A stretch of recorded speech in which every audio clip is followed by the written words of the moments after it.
দেখেন ভাই, যে বাবার সন্তানের প্রতি সবসময় শাসন থাকে সেই ছেলে কখনো খারাপ হতে পারে না। দরজার কড়া নাড়তেই দরজা খুললো। হ্যাঁ, অর্ডার দেন।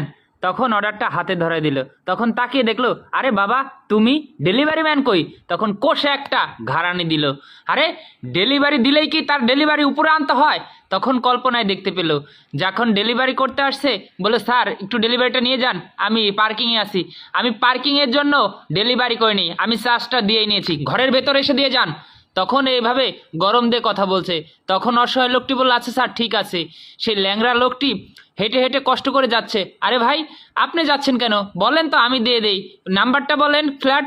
তখন সে বাবা ছেলের ডেলিভারিটা নিয়ে আসলো। বলল, বাবা আমার ভুল হয়ে গেছে, আমাকে মাফ করে দাও। বলল, আমার কাছে মাপ না, ওই ডেলিভারি ম্যানের কাছে মাপ চেয়ে আসো। সে ভাইটি এসে দেখলো সে এভাবেই কষ্ট করে সিঁড়ি দিয়ে উঠছে আর নামছে। তখন বুঝতে পারলো সে জীবনে কত বড় ভুলটা করছে।